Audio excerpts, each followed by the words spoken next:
Step 6, buying, qualifying and calibrating the HPLC. HPLC machines are very expensive, and whenever you are involved in buying an HPLC, or even if you are a user, you should be involved in buying the HPLC. So there are some points, tips that you must take care of. You should always look at a trusted vendor, somebody who's well established in your geographic area, has a service support network there, and also has an installation base. It's always good to ask for references and talk to some users before you go ahead and buy it. Understanding your methods and the instrument configurations is critical for you to be able to select a suitable configuration. If you don't know your methods and you don't know your system, that whether you need an auto sampler, what is an auto sampler, what is a degasser, you can't select a suitable configuration. Invariably, instrument companies might try to oversell, sell you a bigger configuration than you need. So at that time, your fundamental knowledge must be used, applied properly. Then you must buy with support. So you should have an annual maintenance contract or a comprehensive maintenance contract along with your machine. Depending on which industry you are working in, you also need to evaluate requirements for equipment qualification. Whether you need to do IQ, OQ installation qualification, operation qualification or not. What extent of qualification, validation do you need? Do you need a software validation? So all of these things must be decided beforehand. Once you buy a system and it's there in your lab, you need to establish a calibration procedure and a calibration schedule. So usually for HPLCs in our industry, we do a quarterly validation, calibration of the system, and we cover various parameters for all parts. Like for the injector, we'll do the injector volume, injector reproducibility. For the detector, we do wavelength accuracy, and we do the flow rate for the pump. We do the gradient accuracy for the pump. So you need to have a procedure and a schedule. In fact, we have given a full standard operating procedure for operation and calibration of an HPLC as part of the course that I'll be talking about in a little while. So this is a very important part, and the operator must know about this, because later on maintenance and even the configuration and everything is something that the technical people will decide. 7th step is sourcing the supplies. So you have a method, you validated it, you got a nice shiny new machine, and you want to start working. Before you can start working, you need to ensure the timely availability of chemicals, standards, solvents. I written standards again, it's because it's that important. Then columns, filters, and anything you need for sample preparation. Like you could need special glassware, you could need solid phase extraction cartridges or SPME or other kind of things. So before you start working, you should do a gap analysis. So you get a method in your hand, look at what all material is needed, list it out, and make sure all of it is available in your lab. Then for all your routine supplies, you should have a list of approved suppliers. And in fact, I've written multiple suppliers because it ensures the availability further. Complete technical inputs for the correct grade. Obviously, you don't want commercial grade solvents coming onto your HPLC. So technical inputs must be there as part of the purchase. And you should periodically evaluate critical supplies. Like you should do intermediate checks on your standards. You should do regular testing on your columns in terms of the column performance test. You should test your solvents. You can do a boiling point, or you can do a gas chromatography profile also, to make sure that you're getting the right quality. It is not uncommon that you will have some problems and you'll be able to track them back to one of the supplies not being right. So it's very important to control it so you don't have problems in the long run. Step 8, sample preparation. So sample preparation, I cannot emphasize enough, it is the most important step. It is always the largest source of variation in your analysis.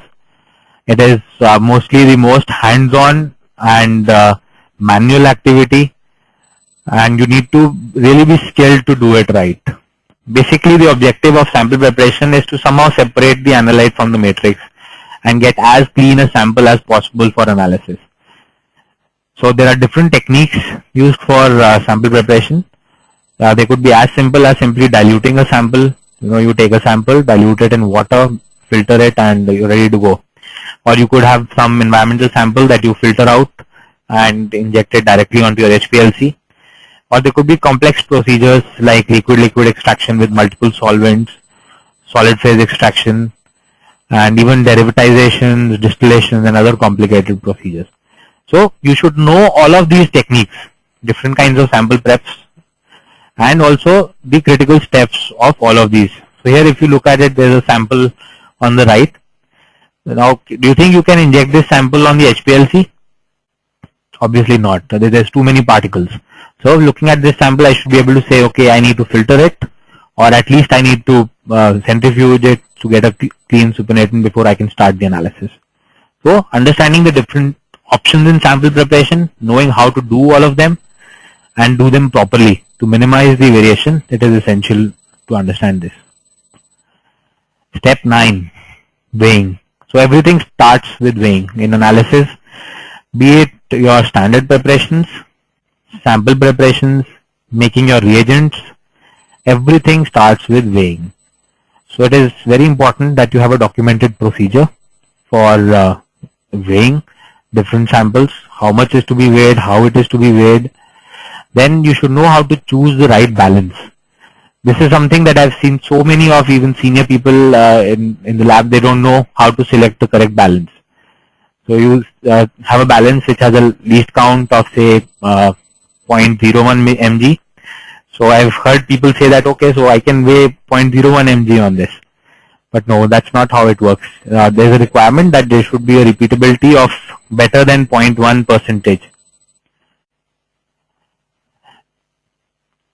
So for that to be there, you need to be able to understand, how to calibrate your balance, decide the minimum weighing that you can do on that balance.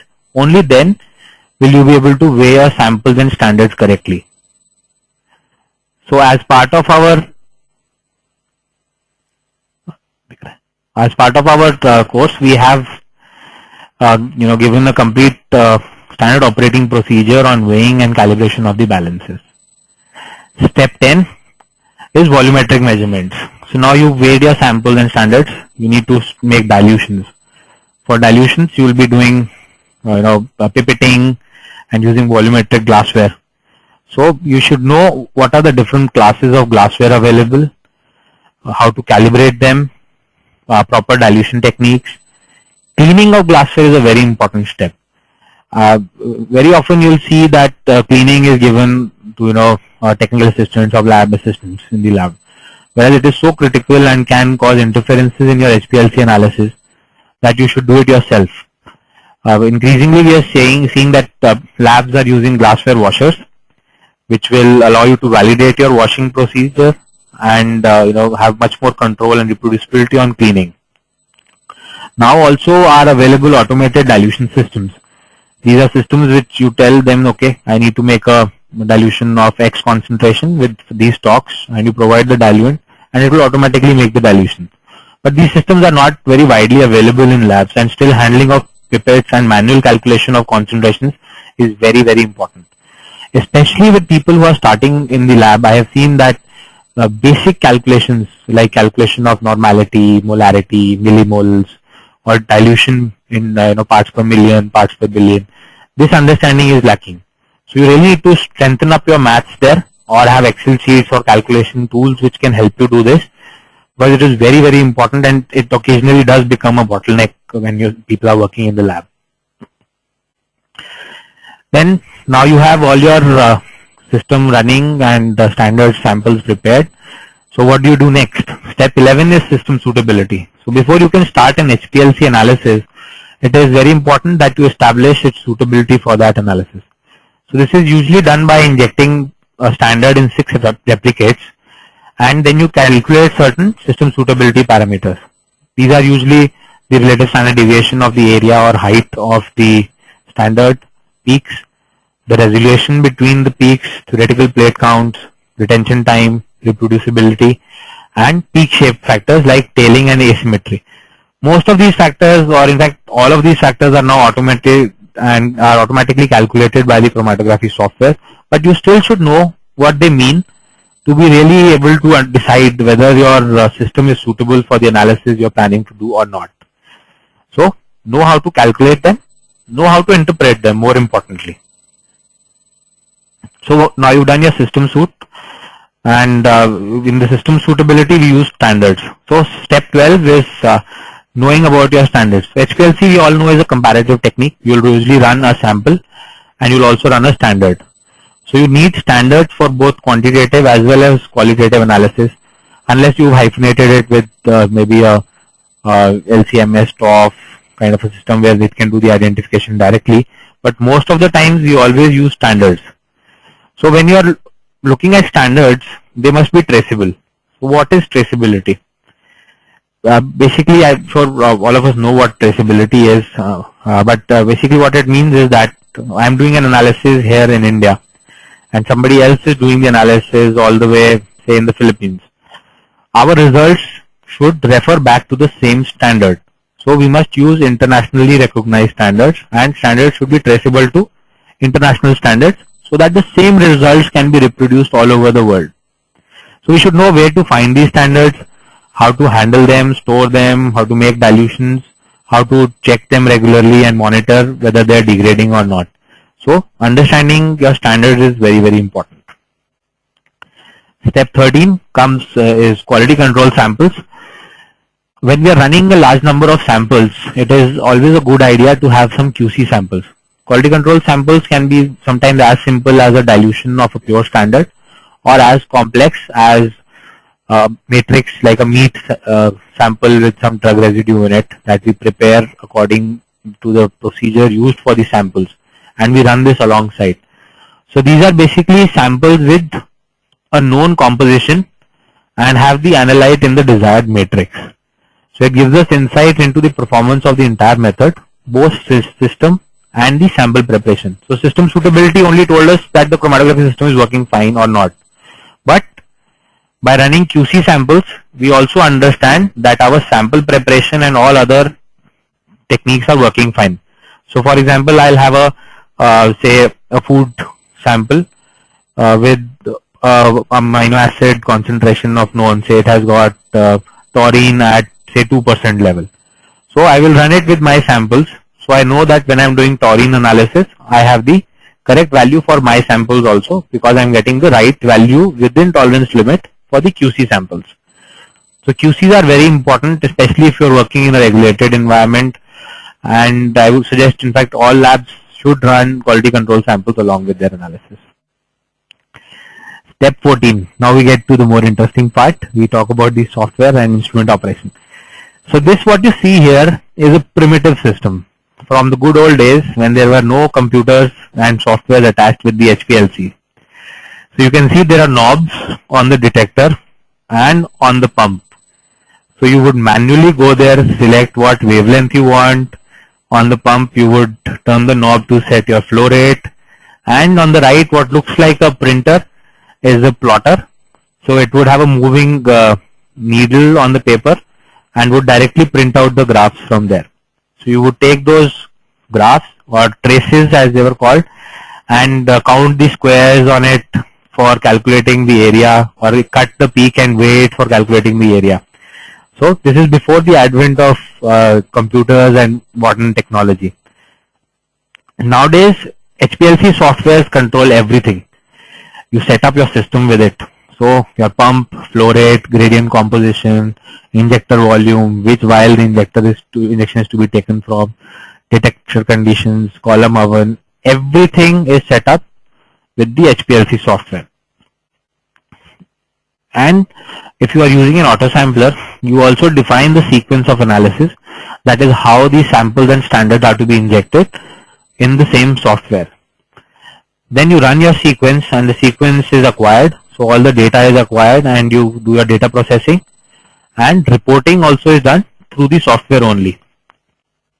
You pick up any software from any vendor in the world and it will do these basic 5 activities. First will be you make a method to set up your system, flow rate, injector volume, wavelength, column oven and temperature. Then sequence of analysis, acquisition parameters, how the data is to be processed, what peaks are where, and integration parameters, and finally reporting of the results. So if you have this clarity in your mind, you can actually go ahead and run any software. So what does the software do? System control, sequence, acquisition, processing, and reporting. Most softwares are organized in this fashion. I'll just show you a screenshot here. So this is a software. You can look at the screenshot. And if you look here on the left in the navigation, so there's a method. So method, you have instrument setup, integration, peaks. So this is all the method details. Then you have a sequence of injection. Then reports, where you have your report templates. On the right, you can see a chromatogram showing a nice Gaussian peak there. So once you understand the basic steps of the software, you can run any software. And there is actually a secret weapon which is actually there for everybody to use, but unfortunately not many people use it. All chromatography softwares have extensive help files built into them. So if you understand the fundamentals and you want to see a specific operation, say I want to see how do I make a sequence for analysis with a calibration curve. So when you'll go into the help files and ask this question, you'll actually get a step-by-step guide. So you really should know what you need to do, and how it is to be done on the specific software is there in the help files. What we have done is now, as part of our training, is that we've made elaborate screen capture videos showing each and every step, so that our team members can pick those up for specific software very quickly. But still we ask them to always use the help files and they're stuck somewhere.